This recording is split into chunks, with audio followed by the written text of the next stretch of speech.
So, good day, good day. So, try nating palitan tong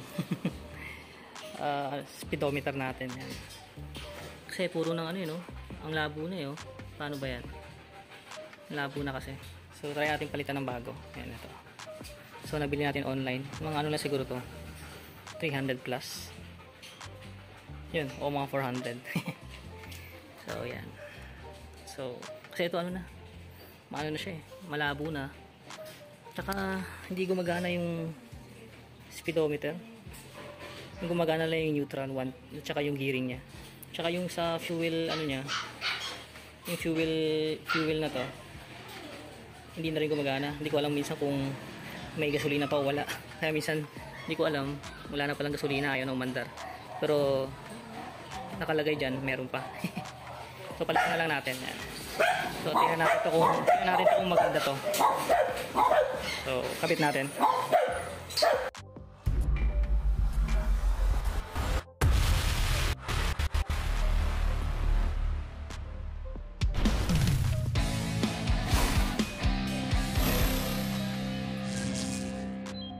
Madali na naman tanggalin ko yung sa headlight na casing. Yan. Isang tornilyo. Dalawa. Tapos tatlo. Yan. So tatlo lang. Saka dito naman, pagtanggal, dalawa lang. 1 2. Hindi, tatlo pala. 3. Ito, 3. Tatlo. Tapos hugot na. Hugot na to buo. Buo na hugutin. Yan. Tapos ito lang naman yung kable. So tanggalin lang natin to. Hindi, hugot lang din naman yan. Tapos linisin lang din. Yan na, makapalitan na. Tapos may counting wire lang dito na naputol. Kabit lang natin. So, mabilisan lang. Maayos naman. Saglit lang naman pala. So, may mga tools na tayo. Yan. So, tanggalin lang natin to. Yan. Tapos ito, naka-roscas to eh. Tanggalin na lang din natin. So, ikot lang din natin to para matanggal.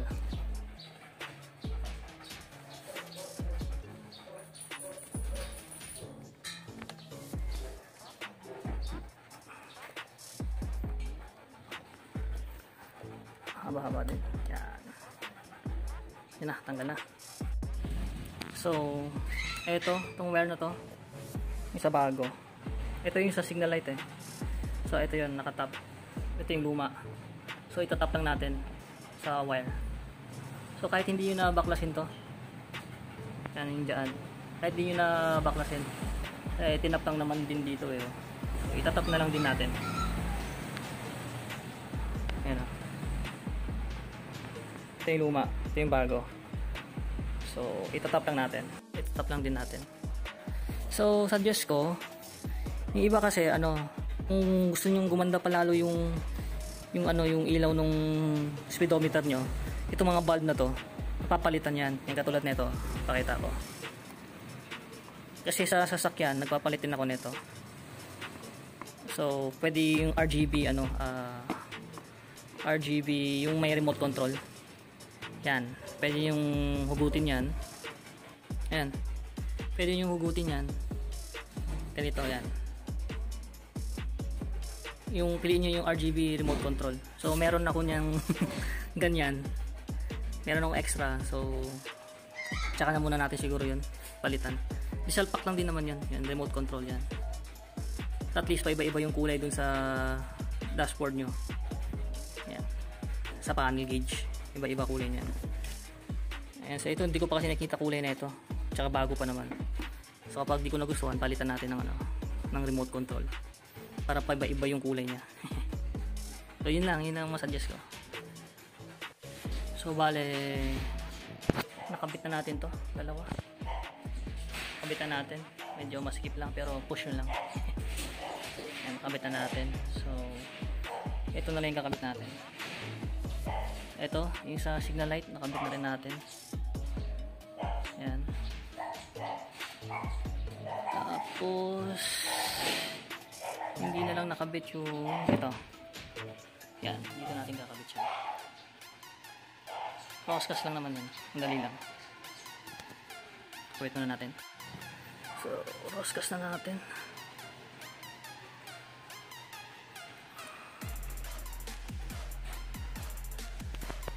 So, nakabitan natin. So, balikan natin itong mga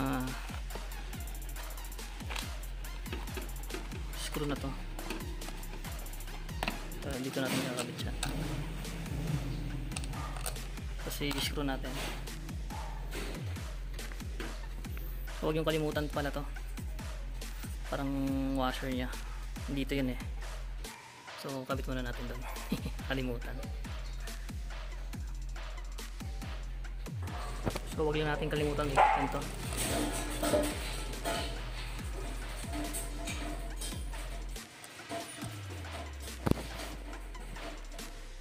So, moment of truth. Tanggalin na muna natin to.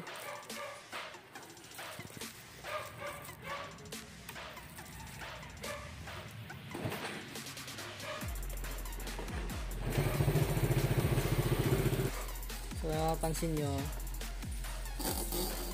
yan lang, finish na. Ayan. So, gumagana naman yung gearing niya. Yung neutral, first gear, second gear, yung third gear hindi umiilaw. Yung fourth gear, yan, ano naman, gumagana naman. Yun nga lang, yung first gear niya, neutral.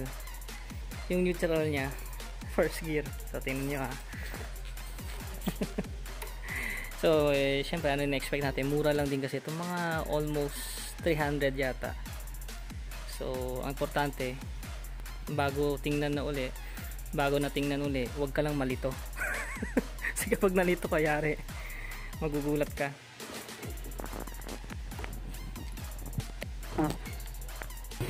So, yan yung neutral niya. First gear. So, ang second gear niya, first gear niya neutral, ang second gear niya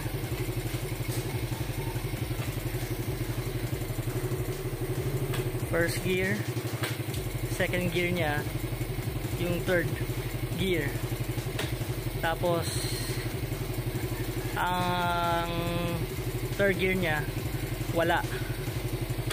So yan yung fourth gear niya.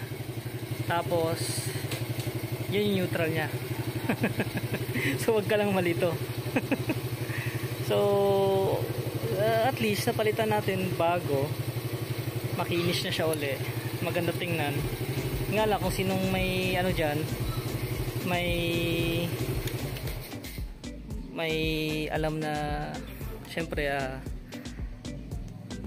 legit na, original na panel gauge nung XRM. Comment down below na lang para mapalitan natin, or kung wala talaga, ano,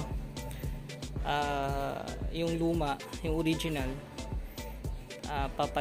lilinisin ko na lang yung ano, yung plastic niya dito para kuminis ng ganyan. Yun. Alright, at least gumagana naman lahat. Alright. Shoutout nga pala sa'yo, boss, bike tayo, yan.